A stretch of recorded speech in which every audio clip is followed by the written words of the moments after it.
Oy, oy, oy, oy, oy, oy, oy, oy. Yung dalawa, wala akong pakialam sa mga magulang nyo, ha? Pag nabalitaan ko sinaktan nyo ulit tong anak ko, malilintikan kayo sa akin. Sige na, magsialis na kayo. Mga dalawang mukong kayo. Sorry. Sorry na naman sila. Hindi, walang alam sa mga sorry-sorry yan. Tingnan mo yung pagmumukha niya, mukhang mayayabang yung dalawang yan.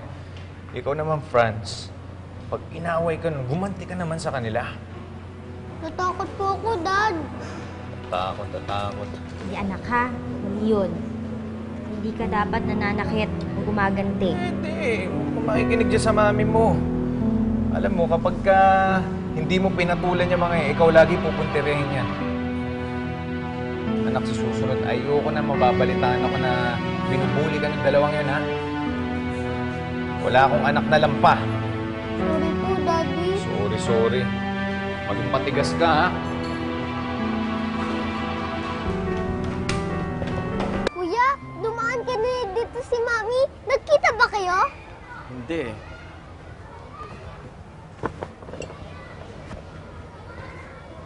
Nakita ko yung ginawa mo doon sa klase mo kanina. Bakit mo siya kailangan saktan? Franz, hindi ako magagalit sa'yo. Sabihin mo lang sa akin kung bakit. Sabi pa kasi ni Daddy, dapat daw marunong ako lumaban. Ayaw niya daw ako mabuli. Pag meron na nakit sa akin, gaginti na rin ako. Ayaw niya na daw ako maging lampa. Franz, baka hindi yun ang ibig sabihin ng tatay mo. Huwag kang gaganti dahil mas lalo lang kayo mag-aaway niyan. Hindi mo naman kailangan manakit ng tao para patunayan na hindi ka lampa. Diba? Natutuwa ka ba sa ginawa mo doon kanina? Hindi po, I feel bad nga eh.